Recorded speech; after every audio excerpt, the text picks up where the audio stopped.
പരീക്ഷണങ്ങൾക്ക് ഉടനെ അവസാനം ഉണ്ടാവും, എനിക്ക് ഉറപ്പാ. നീ പറയുന്നത് പോലെ ഈശ്വരനിലുള്ള വിശ്വാസം ഞങ്ങൾക്കില്ല. നിനക്ക് വിശ്വസിക്കാം, ശരിയാ. നിനക്കെല്ലാം നന്മകളാണ് കിട്ടിയിരിക്കുന്നത്. പക്ഷെ ഞങ്ങൾക്ക് അങ്ങനെയല്ല.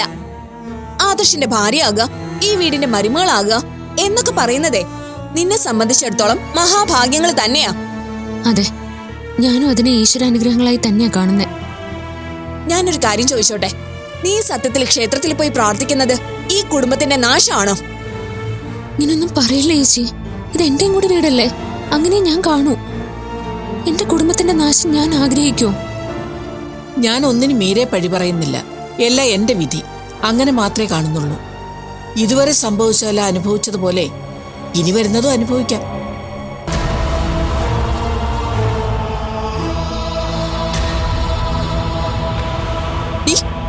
പാവ എന്റെ അമ്മ നെഞ്ചു തകർന്ന് നടക്കുന്നത്.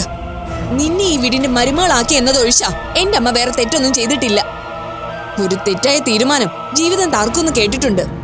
ഞങ്ങളുടെ കാര്യത്തില് അത് സത്യമായിന്ന് വേണം പറയാൻ.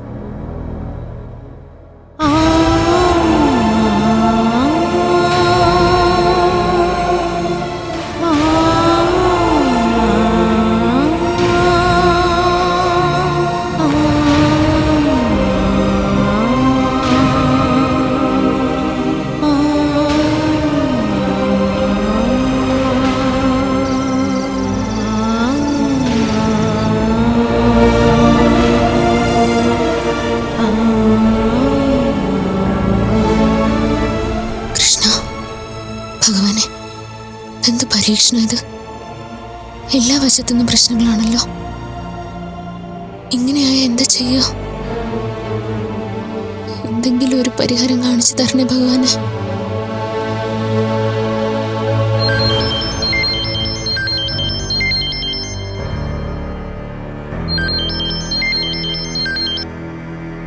ഹലോ. മീര, നേരത്തെ പറഞ്ഞ വീഡിയോ ഞാൻ സെറ്റ് ചെയ്യാം. അതിൽ ആഡ് ചെയ്യാൻ എനിക്ക് കുറച്ച് വിഷ്വൽസ് വേണം. എന്ത് വിഷ്വൽസാ വേണ്ടത്? ആ പണിതീരാത്ത ഫ്ലാറ്റിന്റെ വിഷ്വൽസും, പിന്നെ അല്ലെങ്കിൽ മീര അത് മാത്രം എനിക്ക് അയച്ചു തന്നാൽ മതി, ബാക്കിയൊക്കെ ഞാൻ എടുത്തോളാം. അത്യാവശ്യം നല്ല വിഷ്വൽസ് ഒക്കെ ഉണ്ടെങ്കിലേ ആളുകൾ ആ വീഡിയോ കാണുള്ളൂ.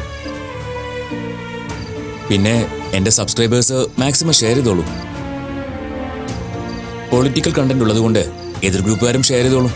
അപ്പൊ നല്ല റീച്ച് കിട്ടാൻ സാധ്യതയുണ്ട്. ആണോ? എനിക്കിതിനെ കുറിച്ചൊന്നും വലിയ ധാരണയില്ല, അതാ ഞാൻ വിശാലേട്ടനെ വിളിച്ചത്. അതിനിപ്പോ എന്താ, എനിക്ക് ചെയ്യാൻ പറ്റുന്ന എന്ത് സഹായം ചെയ്യുന്നതിനും എനിക്ക് സന്തോഷമേ ഉള്ളൂ. Thank you വിശാലേട്ടാ.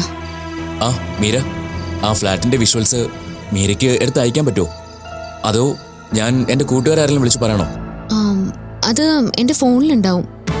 മന്ത്രിയെ കാണിക്കാനായിട്ട് ആദർശേൻ്റെ അടുത്ത് എൻ്റെ ഫോണിലേക്ക് അയച്ചു തന്നതാ. ഞാനത് അയക്കാം.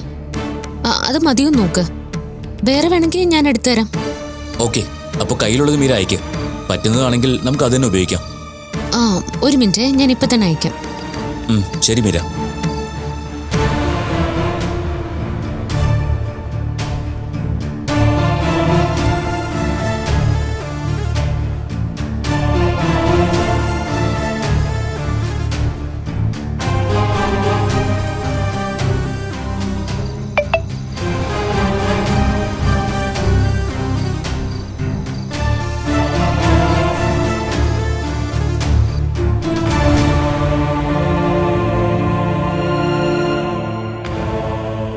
ഹലോ.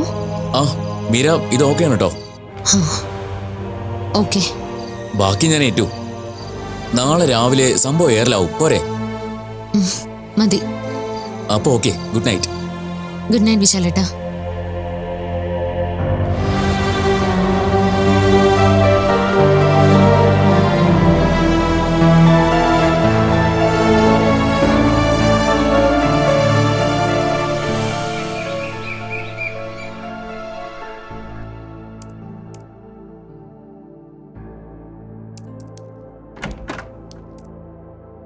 സർ, സാർ ഒരു കോളുണ്ട്. എന്താടോ? സാറിനോട് പറയാന്നാ പറഞ്ഞത്, പാർട്ടി ഓഫീസിൽ നിന്നാ. ഹലോ. ഇല്ല, ഞാൻ കണ്ടില്ല. ഒരു കാര്യം ചെയ്യും, രഞ്ജിത്തിനോട് ഡീറ്റെയിൽസ് പറ. അല്ലെങ്കിൽ ആ അതിന്റെ ഒരു വീഡിയോ എടുത്ത് ഈ ഫോണിലേക്ക് അയക്ക്, കണ്ടു നോക്കട്ടെ. ആ എന്താ വേണ്ടതെന്ന് വെച്ചാൽ ഞാൻ ചെയ്യാം. ഓക്കെ രഞ്ജിത്തെ, സാർ. ഫോണിലൊരു വീഡിയോ വരും, അതൊന്ന് എടുത്തേ. എന്താ സാർ, എന്തെങ്കിലും പ്രശ്നമുണ്ടോ? ആ ദേവ ബിൽഡേഴ്സിന്റെ കാര്യം പറഞ്ഞ് ഏതോ ഒരുത്തൻ സോഷ്യൽ മീഡിയയിലൂടെ വീഡിയോ ഇട്ടിട്ടുണ്ട്. പ്രതിപക്ഷവും നമ്മുടെ എതിർ ഗ്രൂപ്പുകാരും അത് വഷളാക്കുന്നുണ്ടെന്നാ പറഞ്ഞ്. ആ വീഡിയോ വന്നോ നോക്ക്. നോക്കാം സാർ.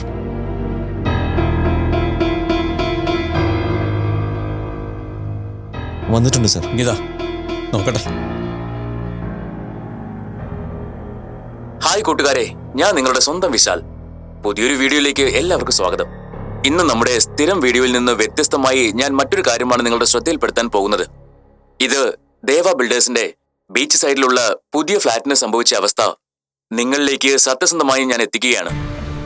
സാധാരണക്കാർക്ക് കൂടി വാങ്ങാവുന്ന വിലയിൽ പ്രീമിയം ഫ്ലാറ്റ്, അതും ഏറ്റവും നല്ല വ്യൂ കിട്ടുന്ന രീതിയിൽ നമ്മുടെ സിറ്റിയിൽ തന്നെ നിർമ്മിക്കുക എന്നതായിരുന്നു ദേവ ബിൽഡേഴ്സിന്റെ ലക്ഷ്യം. അത് അട്ടിമറിക്കാൻ ആരൊക്കെയോ ചേർന്ന് ശ്രമിക്കുമ്പോൾ അവർക്ക് വേണ്ടി ഒത്താശ ചെയ്തു കൊടുക്കുകയാണ് റവന്യൂ ഡിപ്പാർട്ട്മെന്റും റവന്യൂ മന്ത്രിയും. ഞാൻ വെറുതെ ആരോപണം ഉന്നയിക്കുന്നതല്ല, വ്യക്തമായിട്ടുള്ള തെളിവിന്റെയും ഡിജിറ്റൽ എവിഡൻസിന്റെയും അടിസ്ഥാനത്തിലാണ് ഞാൻ ഈ പറയുന്നത്. മതി, ഇതൊന്ന് ഓഫ് ചെയ്തേക്ക്. സാർ, ഇത് ഒരുപാട് പേര് ഷെയർ ചെയ്തിട്ടുണ്ടല്ലോ. ഈ ചെറുക്കന് നല്ല വ്യൂവേഴ്സും ഉണ്ട്. ആ ആദർശനെ കൊലക്കേസി അറസ്റ്റ് ചെയ്തിരിക്കുകയല്ലേ. അവന്റെ കമ്പനിയെ സഹായിച്ച അത് മതി കൊലപാതകയെ സഹായിച്ചെന്ന് പറഞ്ഞ് ചാനലെല്ലാം കൂടെ തലയിൽ കയറാൻ. ഇതിപ്പോ എന്ത് ചെയ്താലും തലവേദനയാണല്ലോ. അതിപ്പോ അയാൾ ജയിലിലായാലും കമ്പനിയിലെ കാര്യങ്ങൾ മുന്നോട്ട് പോയല്ലേ പറ്റൂ സാർ. ആളുകൾ പണം മുടക്കി ഫ്ലാറ്റ് വാങ്ങിയിരിക്കുന്നല്ലേ. അതിന്റെ പണി മുടങ്ങിയാല് അവര് പ്രശ്നം ഉണ്ടാക്കില്ലേ? താൻ അവരെ ന്യായീകരിക്കാതെ ഈ വീഡിയോ എത്രയും പെട്ടെന്ന് ഡിലീറ്റ് ചെയ്യിപ്പിക്കാൻ നോക്ക്. ആ പയ്യൻ എവിടെയുള്ളതാണെന്ന് അന്വേഷിച്ചിട്ട് പാർട്ടി ഓഫീസിൽ നിന്ന് നമ്മുടെ ആൾക്കാരെ വിട്ടുന്ന സംസാരിപ്പിക്കേ. Okay sir. ആ ഉടനെ ചെയ്യണം. ഇപ്പൊ തന്നെ ചെയ്യാം സാർ.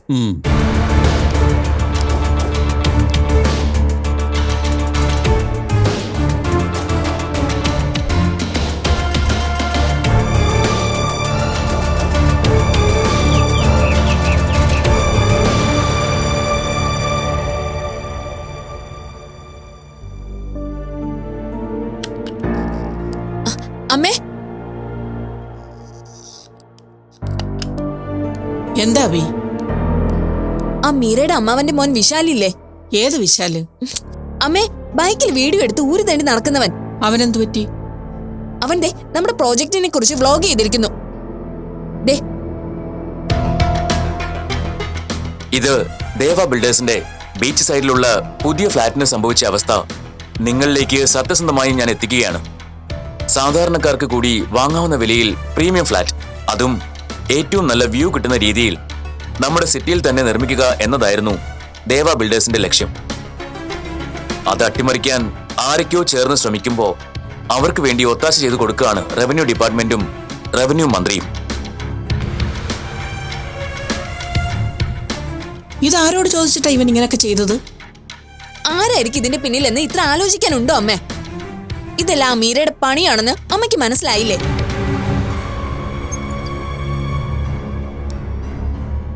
ഇതോടെ ആ രാഷ്ട്രീയക്കാർ മുഴുവൻ നമ്മുടെ ശത്രുക്കളാവും.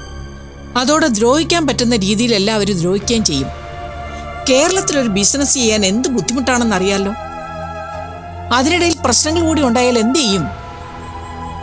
ഒരു സമയത്ത് അത്തരം പ്രശ്നങ്ങൾ രൂക്ഷമായപ്പോഴാണ് നമ്മൾ കമ്പനി മറ്റ് സ്ഥലങ്ങളിലേക്ക് വ്യാപിപ്പിച്ചത്. അന്നത് ചെയ്തത് നന്നായി, അല്ലെങ്കിലേ ഇപ്പൊ നമ്മൾ പെട്ടുപോയേനെ. ഇനി മിനിസ്റ്ററുടെ മുഖത്ത് എങ്ങനെ നോക്കും? എങ്ങനെ ഒരു ആവശ്യമായി അയാളുടെ മുന്നിൽ ചെന്ന് നിൽക്കും? അത്തരം കാര്യങ്ങൾക്കെല്ലാം മീരെ തന്നെ അയച്ചാ മതി. അവളാണല്ലോ ഇതെല്ലാം ഒപ്പിച്ചത്. ഇനി ആ പ്രോജക്റ്റിന്റെ കാര്യം എന്ത് ചെയ്യും? പണം മുടക്കിയവരോടെല്ലാം എന്ത് സമാധാനം പറയും? അവളുടെ അമ്മാവന്റെ മോൻ വീഡിയോ ചെയ്ത് കാശുണ്ടാക്കിക്കോട്ടെ. അതിന് നമ്മുടെ പ്രോപ്പർട്ടീസിന്റെ ഡീറ്റെയിൽസ് വെച്ച് വീഡിയോ ഉണ്ടാക്കുന്ന എന്തിനാ? ഇനി അതൊന്നും പറഞ്ഞിട്ട് ഒരു കാര്യമില്ല. അവൻ വീഡിയോ ഉണ്ടാക്കി അത് റിലീസും ചെയ്തു, എല്ലാവരും കാണുകയും ചെയ്തു. ഇനി അതിന്റെ ഫലം എന്താന്ന് വെച്ചാ എല്ലാവരും കൂടി അനുഭവിക്കാൻ നിവൃത്തിയുള്ളൂ. പക്ഷേ ഒരു കാര്യം ഞാൻ പറഞ്ഞേക്കാം അമ്മേ, അമ്മ ഇത് മീരയോട് ചോദിക്കണം. ഇനി മേലിൽ ഇത്തരം പരിപാടികളൊന്നും ചെയ്യരുതെന്ന് ഉറപ്പിച്ച് പറയുകയും ചെയ്യണം. ഞാൻ ചോദിക്കോ അബി? ചോദിച്ചാ കൊള്ളാം. ഇനിയെങ്കിലും ഇതെല്ലാം ആവർത്തിക്കാതിരിക്കും. ആദ്യം മുതൽ ആവശ്യമില്ലാത്ത സ്വാതന്ത്ര്യം അവൾക്ക് കൊടുക്കാതിരുന്നെങ്കിൽ ഇത്തരം പ്രശ്നങ്ങളൊന്നും ഉണ്ടാവില്ലായിരുന്നു. അതെങ്ങനെയാ? അവള് ഭഗവാന്റെ അവതാരമാണെന്നുള്ള രീതിയിലായിരുന്നല്ലോ അമ്മയുടെയൊക്കെ പെരുമാറ്റം. വിഗ്രഹം പ്രതിഷ്ഠിക്കാൻ അത്ഭുതം നടക്കുന്നു, വിവാഹം നടത്താൻ അത്ഭുതം നടക്കുന്നു, അവസാനം നമ്മുടെ ആദർശ ജയിലിലായപ്പോ അത്ഭുതവും ഇല്ല, രക്ഷപ്പെടുത്തലും ഇല്ല. ഇതിന്ന് തന്നെ മനസ്സിലായില്ലേ എല്ലാ അവളും അവളുടെ ആൾക്കാരും ചേർന്നുള്ള ഒത്തുകളിയാണെന്ന്. ഞാനിതെല്ലാം അന്നേ പറഞ്ഞതാ.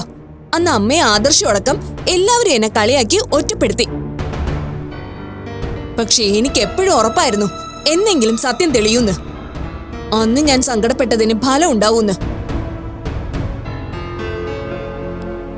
അവൾക്ക് അത്രയ്ക്ക് ഈശ്വരാനുഗ്രഹവും ഭാഗ്യമൊക്കെ ഉണ്ടായിരുന്നെങ്കിൽ ഇതിനകം ആദർശിനെ പുറത്തിറക്കുമായിരുന്നല്ലോ. അതിന് സാധിച്ചില്ലല്ലോ. ഇവിടെ എന്താ അത്ഭുതം നടക്കാത്തത്? ഇതിനൊറ്റ ഉത്തരമേ ഉള്ളൂ. ഈ കാര്യങ്ങളൊന്നും അവൾക്ക് നിയന്ത്രിക്കാൻ പറ്റില്ല. അതുകൊണ്ടാ ഒന്നും നടക്കാത്തത്. ഇനി അവളിൽ കയറൂരി വിടരുതമ്മേ. ഈ ചാട്ടോട്ടൊക്കെ നിർത്തി വീട്ടിലിരിക്കാൻ പറയണം. അടക്കോ ഒതുക്കോ എന്താണെന്ന് പഠിപ്പിക്കണം.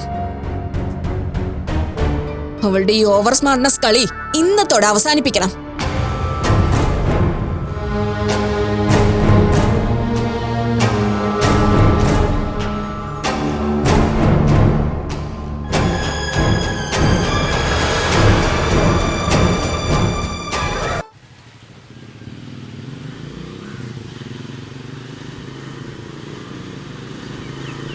ആ വീട്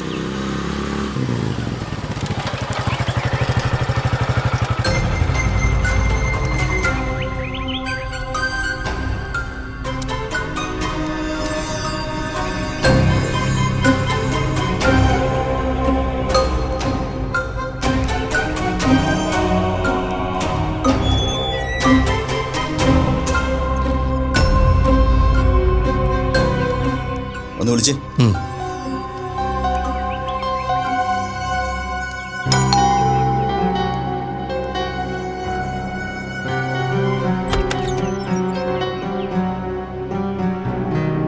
ആരാ? ബ്ലോഗർ വിശാലിന്റെ വീട് തന്നെ. അതെ, നിങ്ങളാരാ? ഞങ്ങൾ ആരാണെന്നൊക്കെ പിന്നെ പറയാം. അതിനു മുമ്പ് അവനെ ഒന്ന് വിളിച്ചേ. വിശാൽ ഇവിടെ ഇല്ല, ഞാൻ അവൻ്റെ അച്ഛനാ. എന്താ കാര്യം? നിങ്ങളെന്തിനാ എൻ്റെ മോനെ തിരക്കുന്നത്? ആരാ മനോജേട്ടാ? ആ, വിശാലിനെ തിരക്കി വന്നതാ. അവന്റെ ആരാധകരായിരിക്കും അല്ലേ? ഒരുപാട് ഫാൻസ് ഉണ്ടെന്ന് മോൻ പറയാറുണ്ട്. മകന്റെ പോക്ക് ഇത്തരത്തിലാണെങ്കിൽ വൈകാതെ പണി മേടിക്കും. നിങ്ങളുടെ മോൻ ആരാണെന്ന് അവന്റെ ഭാവം? പാർട്ടിയും മന്ത്രിയും മോശമാക്കി വ്ളോഗ് ചെയ്താ അവനങ്ങ് വലിയ പുള്ളിയാവുന്നാണോ ഭാവം? നിങ്ങൾ പറയുന്നൊന്നും എനിക്ക് മനസ്സിലാവുന്നില്ല. മകന്റെ പോക്ക് ഇത്തരത്തിലാണെങ്കിൽ എല്ലാം വൈകാതെ അച്ഛനും മനസ്സിലാക്കും. അത് എന്റെ മോൻ പാവാ, അവനെ ഉപദ്രവിക്കരുത്. അവന്റെ ഭാഗത്ത് നിന്ന് എന്തെങ്കിലും തെറ്റ് പറ്റിയിട്ടുണ്ടെങ്കിൽ ഞാൻ ക്ഷമ ചോദിക്കാം. നീ ഒന്നും മിണ്ടായിരിക്കും തന്നെ. എൻ്റെ മകനെ കുറിച്ച് എനിക്ക് നന്നായിട്ട് അറിയാം. അവൻ ആരെയും മോശപ്പെടുത്തിയും കുറ്റപ്പെടുത്തിയും ഒന്നും ചെയ്യില്ല. പിന്നെ അവൻ എന്തെങ്കിലും ഒരു വീഡിയോ ചെയ്തിട്ടുണ്ടെങ്കിൽ തന്നെ അത് പൂർണ്ണമായി അന്വേഷിച്ച് ബോധ്യപ്പെട്ടിട്ട് തന്നെയായിരിക്കും. ദേവ ബിൽഡേഴ്സിനെ സപ്പോർട്ട് ചെയ്ത് അവൻ ചെയ്ത വീഡിയോയുടെ കാര്യമാണ് ഞങ്ങൾ പറഞ്ഞത്. ഓ, അതാണോ കാര്യം? ആ വീഡിയോയിൽ അവൻ പറഞ്ഞത് 100% സത്യമാണ്. അതുകൊണ്ട് നിങ്ങൾ വെറുതെ പേടിപ്പിക്കാനൊന്നും നോക്കണ്ട. അപ്പൊ നിങ്ങളെല്ലാം അറിഞ്ഞോണ്ടാണ് മകന്റെ ഈ അഴിഞ്ഞാട്ടം. അയ്യോ അല്ല, അവന്റെ ഭാഗത്ത് നിന്ന് ഒരു കുഴപ്പവും ഉണ്ടാവില്ല. ഞാൻ അവനെ പറഞ്ഞ് മനസ്സിലാക്കിക്കോളാം. ആ, പറഞ്ഞു മനസ്സിലാക്കിയ മകനൊന്നും ഒപ്പം കാണും. അല്ലെങ്കിൽ ഞങ്ങൾ ഇപ്പൊ പോകുന്നു. മകനോട് എത്രയും പെട്ടെന്ന് ആ വീഡിയോ ഡിലീറ്റ് ചെയ്യാൻ പറഞ്ഞേക്കാം. ഇല്ലെങ്കിൽ ശരിക്കും ദുഃഖിക്കേണ്ടി വരും. പേടിപ്പിക്കല്ലേ. ഈ നാട്ടിൽ ജീവിക്കാനുള്ള അവകാശം ഞങ്ങൾക്കും ഉണ്ട്. തന്നെ ആരുടെ ഔദാര്യത്തിലൊന്നും അല്ല ഞങ്ങൾ കഴിയുന്നത്. അതുകൊണ്ട് ഈ ഭീഷണി ഒന്നും വേണ്ട. മനോജേട്ടാ, പേടിക്കുന്നേ? ഈ മനോജേട്ടൻ പറയുന്നൊന്നും നിങ്ങൾ കാര്യമാക്കണ്ട. എന്റെ മോനൊരു അബദ്ധം പറ്റിയതാ. അവനെ കൊണ്ട് ആ വീഡിയോ ഞാൻ ഡിലീറ്റ് ചെയ്യിപ്പിച്ചോളാം. ആ ശരി.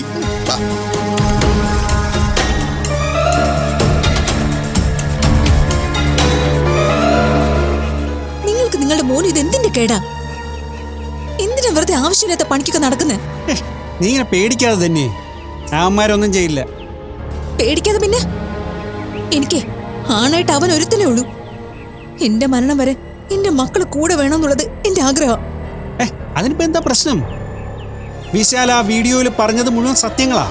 ഞാൻ കണ്ടതാ വീഡിയോ. എനിക്കറിയാം നിങ്ങൾ ഇതല്ലേ പറയൂ. ദേവ ബിൽഡേഴ്സ് ആദർശിന്റെ കമ്പനിയല്ലേ? പെങ്ങളുടെ മകൾക്ക് വേണ്ടി നിങ്ങൾ സ്വന്തം മകനെ കൊലയ്ക്ക് കൊടുക്കാൻ നോക്കുവാണോ? ഏയ്, ഞാൻ പറഞ്ഞിട്ടല്ല ആ വീഡിയോ ചെയ്തിരിക്കുന്നേ.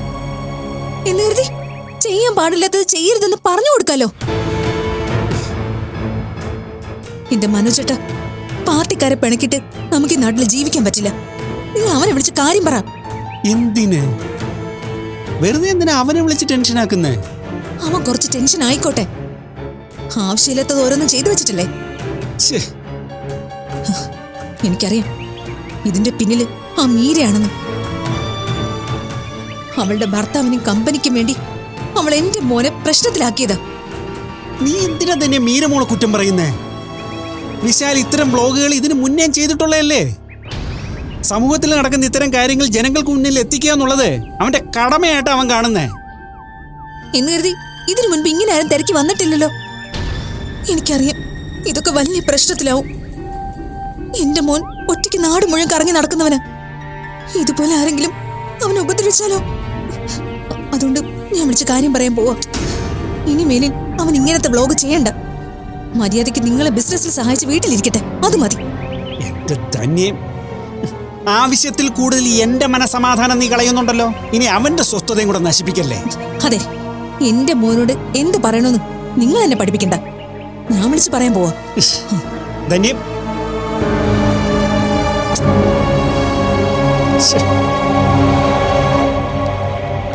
ഹലോ, ആ അമ്മ പറഞ്ഞോ. ഇതെന്തൊക്കെയാ ഒപ്പിച്ചു വെച്ചിരിക്കുന്നേ? അമ്മയ്ക്ക് എന്താ പറ്റിയേ? നല്ല ചൂടിലാണല്ലോ. ദേ, നീ കളിക്കേണ്ട വിശാലെ, എനിക്ക് നല്ല ദേഷ്യം വന്നിരിക്കുക. എന്താ അമ്മേ കാര്യം? അച്ഛനുമായിട്ട് വഴക്കിട്ടോ? ഹാ, മഴക്കുണ്ടായത് സത്യം. അത് നിന്റെ അച്ഛനായിട്ടല്ല. നിന്നെ തല്ലാൻ ആളുകൾ അന്വേഷിച്ച് വീട്ടിൽ വരാൻ തുടങ്ങി. അമ്മ കാര്യം എന്താ വെച്ചാ പറ. ശരി, പറയാം. നീ ആ മീര പറയുന്നത് കേട്ട് അവർക്ക് വേണ്ടി ഒരു വീഡിയോ ചെയ്തില്ലേ? ചെയ്തു. അതിന് ഞാൻ പ്രതീക്ഷിച്ചതിനേക്കാൾ റീച്ച് ഉണ്ടല്ലോ. ഹാ, ആ റീച്ചിന്റെ ഫല ഇവിടെ ഇപ്പൊ ഉണ്ടായത്. എന്റെ ധന്യം, നീ അവനെ പറഞ്ഞ് പേടിപ്പിക്കാതെ. അതെ, നിങ്ങൾ മിണ്ടരുത്. ഇതിന്റെയൊക്കെ പിന്നിൽ നിങ്ങളും ഉണ്ടെന്ന് എനിക്കറിയാം. ഹലോ അമ്മേ, ഇപ്പൊ എന്നോട് പറ, അച്ഛനോട് പിന്നെ വഴക്കിടാം. എടാ, നിന്റെ ആ വീഡിയോ പാർട്ടിക്കാർക്കും മന്ത്രിക്കും ഒക്കെ പ്രശ്നമായി. അവര് ഭീഷണിയായിട്ട് ഇവിടെ വന്നു. നിന്നെ കൈ കിട്ടി അവര് വെച്ചേക്കത്തില്ല. വീട്ടിൽ ആള് വന്നോ? അതെ, ദേ, ഇപ്പൊ വന്ന് ഭീഷണിപ്പെടുത്തിട്ട് പോയതേ ഉള്ളൂ. എന്നിട്ട് അമ്മ ഇപ്പോഴാണോ വിളിക്കുന്നത്? അവരവിടെ ഉണ്ടായിരുന്നപ്പോ വീഡിയോ കോൾ വിളിക്കാറുന്നില്ലേ? നമുക്കതൊരു കണ്ടന്റ് ആക്കാറുന്നല്ലോ. ദേ, എന്നെ കൊണ്ടൊന്ന് പറയിപ്പിക്കരുത്. ആവശ്യമില്ലാത്ത പണി ഒപ്പിച്ചു വെച്ചിട്ട് നീ ഉലകം ചുറ്റി ഇങ്ങനെ നടക്കും. ഇവിടെ കിടന്ന് അനുഭവിക്കേണ്ടത് ഞങ്ങളാ. അത് നീ മറക്കണ്ട. അമ്മ പേടിക്കാതെ, അവരൊന്നും ചെയ്യില്ല. ചെയ്താൽ എന്താ ഉണ്ടാവാന്ന് അവർക്ക് നന്നായിട്ട് അറിയാം. ഓ, പിന്നെ നിന്നെ പേടിച്ചിരിക്കുകയല്ലേ അവര്? ദേ വിശാലേ, നീ ആവശ്യമില്ലാത്ത ഒരു പണിക്ക് പോരുത്. മീരയുടെ കമ്പനി തകർന്നങ്ങ് തകരട്ടെ. അല്ലെങ്കിലും ആദർശ് ചെയ്യില്ല. മിക്കവാറും മീരയെ തിരിച്ചു കൂട്ടിക്കൊണ്ടുവരും. പിന്നെ എന്തിനാ ഇതൊക്കെ? ഞാൻ ആ വീഡിയോയിൽ പറഞ്ഞത് മുഴുവൻ സത്യവാ. സത്യത്തിന്റെ ഭാഗത്തു നിന്ന് ഇതിനു മുൻപ് ഞാൻ വീഡിയോസ് ചെയ്തിട്ടുണ്ടല്ലോ. എന്നാലേ ഇനി അത് വേണ്ട. ഈ വീട്ടിലുള്ളത് നീ മാത്രമല്ല. നീ ഇങ്ങനെ ഓരോന്ന് കാണിച്ചു കൂട്ടിയ വിദ്യയുടെ ഭാവിയെ കൂടി അത് ബാധിക്കും. നീ ആ ഫോണിങ് തന്നെ, ഞാൻ അവനോട് സംസാരിക്കാം. സംസാരിക്കുന്നതൊക്കെ കൊള്ളാം. ആവശ്യമില്ലാത്ത കാര്യത്തിന് സപ്പോർട്ട് പറയരുത്. ഞാൻ എന്റെ മോനോട് എന്ത് സംസാരിക്കണമെന്നുള്ളത് നീ എന്നെ പഠിപ്പിക്കണ്ട. ഇതാ. ഹലോ മോനെ. എന്താച്ചാ പ്രോബ്ലം ആണോ? ഒന്നുമില്ലടാ. നിന്റെ അമ്മയുടെ സ്വഭാവം നിനക്കറിയാമല്ലോ. ഒന്നിനെ 10 അവള് പറയൂ. രണ്ടുപേര് നിന്നെ അന്വേഷിച്ച് ഇവിടെ വന്നു എന്നവള് പറഞ്ഞത് സത്യമാ. അല്ലാതെ ഇവള് പറഞ്ഞ പോലെ ഒന്നുമില്ല. അപ്പൊ നമ്മുടെ വീഡിയോ കൊള്ളേണ്ട സ്ഥലത്ത് കൊണ്ടുവല്ലേ? അതേടാ, അവർക്ക് നല്ല ടെൻഷനുണ്ട്. അതുകൊണ്ടാണല്ലോ വീട് തിരക്കി പിടിച്ച് ഇങ്ങോട്ട് വന്നേ. സത്യം പറഞ്ഞാ ഞാൻ ഹാപ്പി ആയി അച്ഛാ. നമ്മൾ ചെയ്തു വെച്ചതുകൊണ്ട് പ്രയോജനം ഉണ്ടായല്ലോ. അതെ, നീ ഇങ്ങനെ തന്നെ മുന്നോട്ട് പോക്കോ. തെറ്റ് കണ്ടാൽ പ്രതികരിക്കുക. എപ്പോഴും ന്യായത്തിനോടൊപ്പം നിൽക്കുക. അതിനെ തുടർന്നുണ്ടാകുന്ന പ്രശ്നങ്ങളെ നീ ധൈര്യമായിട്ട് നേരിടണം. ഇതാണോ നിങ്ങളുടെ ഉപദേശം? ഇത് പറയാനാണോ ഫോൺ വാങ്ങിയത്? അച്ഛൻ പറഞ്ഞത് ശരിയാ. ഏട്ടൻ ചെയ്യുന്നതാ കറക്റ്റ്. ആ. അതിന്റെ പേരിൽ അമ്മ വെറുതെ BP കൂട്ടേണ്ട ആവശ്യമൊന്നുമില്ല. അങ്ങനെ പറഞ്ഞു കൊടുക്കുമോളെ, നിന്റെ അമ്മയുടെ കണ്ണുറക്കട്ടെ. ആ അച്ഛാ, അമ്മയെ പിണക്കാൻ നിൽക്കണ്ട. അമ്മ ഇടഞ്ഞാൽ അറിയാലോ. ആ പിന്നെ മുത്തശ്ശിയുടെ അച്ഛൻ എന്റെ അന്വേഷണം പറഞ്ഞേക്ക്. ഞാൻ വെക്കുക. ആ ശരി, ഞാൻ പറഞ്ഞേക്കാം. ഫോൺ വെച്ചോ? എനിക്ക് ഒന്ന് രണ്ട് കാര്യം കൂടി പറയാനുണ്ടായിരുന്നു. ദാ, നിന്റെ ഈ ഉപദേശം പേടിച്ചിട്ടാവും ഫോൺ വെച്ചിട്ട് ഓടിയത്. അച്ഛ ഞാൻ പോവാ, അല്ലെങ്കിൽ ഏട്ടന് കൊടുക്കാനുള്ള ഡോസ് അമ്മ എനിക്ക് തരും. ചെല്ല് ചെല്ല്. എന്താടി നോക്കി പിടിപ്പിക്കുന്നത്? എല്ലാരും പൊയ്ക്കോ. ഞാൻ പറയുന്നതിന്റെ അർത്ഥം പതിയെ മനസ്സിലായിക്കോളും.